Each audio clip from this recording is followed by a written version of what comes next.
What up, y'all? Welcome back to Murdered While Melanated. And today we will be talking about Pittsburgh gun violence. A female barber killed on the south side of Pittsburgh, my hometown. Yes, female on female action over another female caused this female to shoot this female while she still had the barber cape on, shooting under the cape. So let's jump right into this crazy situation.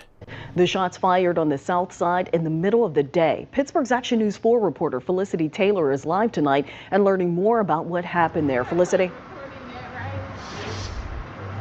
Well, Chandy, I just spoke to the owner of Bones Barber Shop, and he says one of their customers shot another one of their customers. He says he and his employees had no idea that the two customers knew each other or that this would have happened. He says they were all just cutting hair. I was discussing a haircut with one of my barbers in the back. These two were up here having, whatever altercation that they were happening. Shots rang out. Everybody ran to the back. I was pushed over in the corner a little bit looking around. I seen the lady yielding the firearm. I asked her to please just go. She still had the cape around her neck.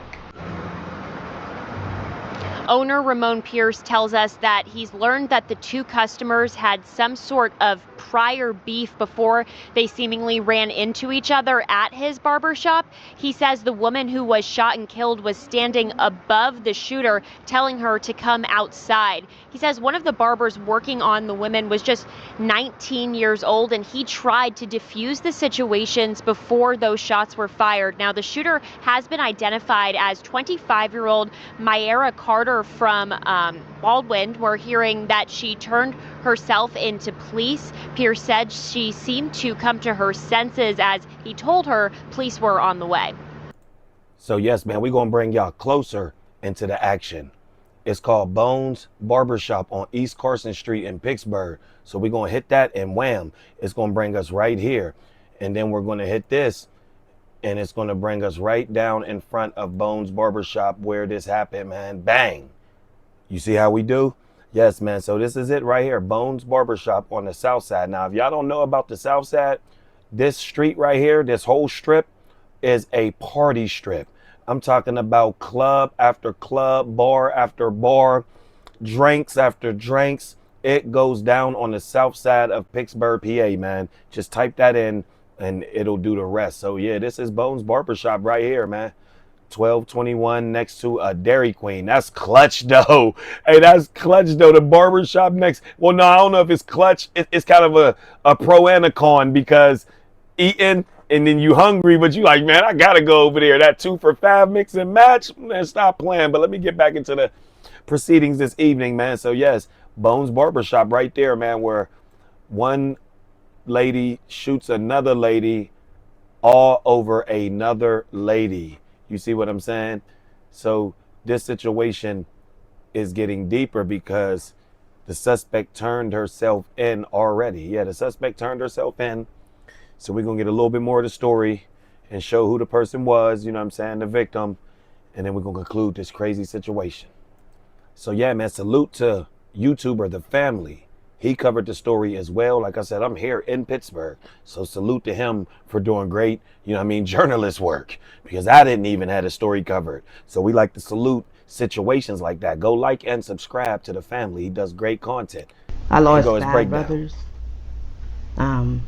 3, I think 4 to gun violence. But I never thought that I would lose one of my children or one of my children would die before me. Fam, imagine being 13 years old again. You're still a kid, probably worried about school, friends, maybe what you gonna eat for dinner. But for one girl, growing up in Pittsburgh, 13 wasn't just the start of her teenage years. It was the start of motherhood. At 13, she brought her life into this world. And for the next 3 decades, she fought like hell to protect it. But in a city where bullets don't have a name on it, she would end up losing all 3 of her sons, one after another, each being taken by gun violence. And get this, 2 of them was killed on the exact same street. Now fast forward years later, tragedy strikes again. The granddaughter of that same woman, a young lady who represented hope and continuation for her family, was shot and killed inside a local Southside barbershop, the same streets that stole her uncles. Only this time the family know the alleged suspect. with the gender being identified as a female who allegedly pulled the trigger.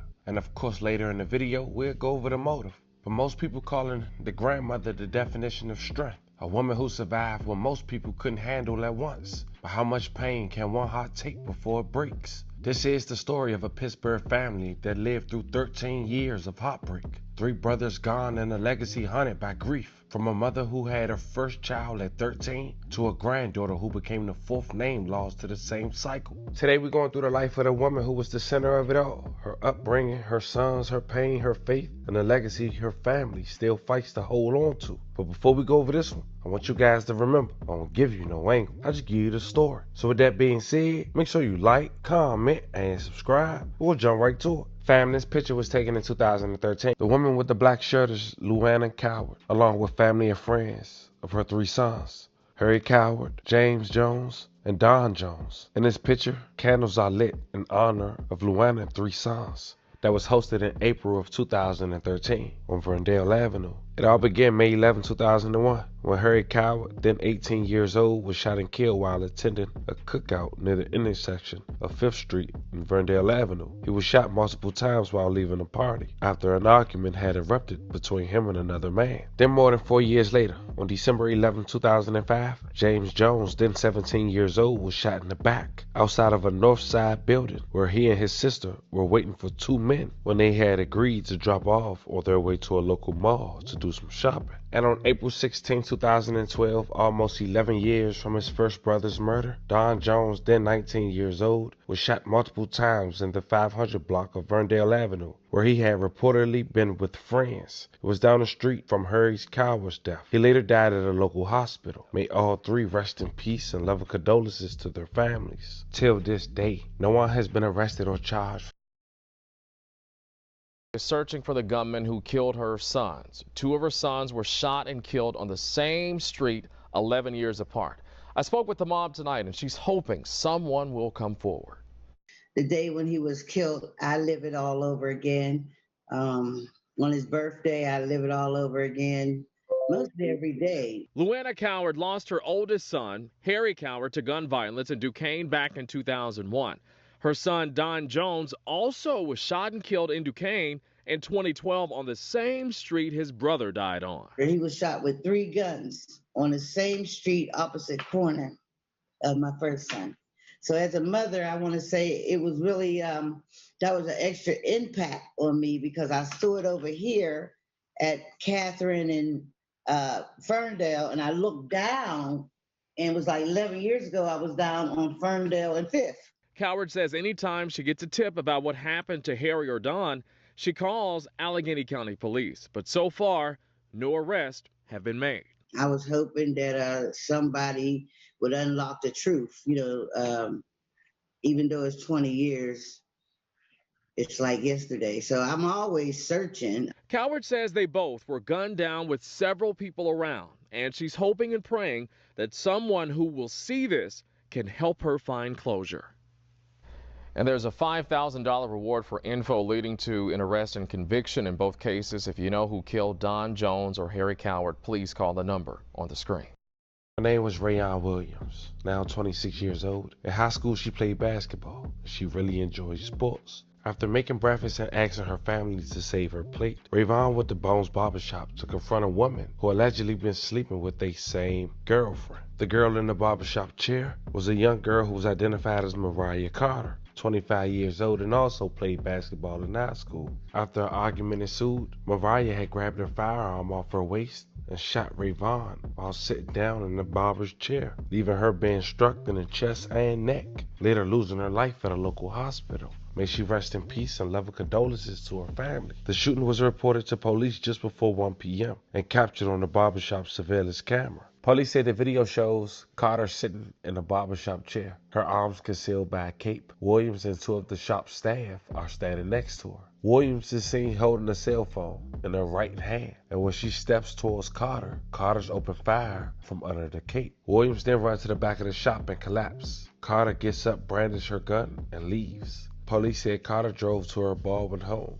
She called her mother and girlfriend before calling 911 and turned herself in. Police reported a firearm registered to Carter in her vehicle. Police said Carter agreed to speak with him. According to a summary in court records, Carter told police she and Williams had an ongoing dispute since 2023 when Williams stole Carter's firearm over them dating the same person. When Carter went to the barbershop, Williams was already there. After sitting down in a barber chair, Carter, who was left-handed, said she placed her gun on her left thigh under the cape for comfort. Carter told police Williams wanted to go outside and fight her, and that Williams said she was going to hit her, causing her head to get messed up. Williams, according to Carter, also said that Carter had to go outside sometime. Carter said that Williams stepped towards her with her left hand holding the bottom of her shirt. Police asked if she saw Williams was armed. Carter told police she did not see Williams with the firearm. After Williams stepped down towards her, Carter told police she did not know if Williams was going to hit her or shoot her, so she fired 3 shots from under her cape. Police reported recovering 3 9-shell casings at the shop. When asked if she felt the need to shoot Williams, Carter said no, I didn't have to shoot her, according to court records. Yeah, Chandy, Rayon Williams' grandmother has spoken with us at Pittsburgh's Action News 4 before. She lost all 3 of her sons to gun violence, and now this family, they're dealing with yet another unimaginable loss. Lives tied to the same streets, the same pain, the same pattern we keep watching repeat. But hear me when I say this, we're not just telling stories. We're reminding the world that these were people, sons, brothers, fathers, and now a young woman who still had dreams to chase. So before you scroll to the next video, take a second to think about how many families you know living with the same hurt. Mothers praying their phones don't ring at night. Kids growing up learning how to duck instead of dream. We gotta stop protecting each other. So there you have it, man. A story of a young woman murdered by another young woman at a Pittsburgh barbershop. Murdered while melanated. The channel where we cover melanated people murdered by melanated people. Like, comment, subscribe for daily uploads.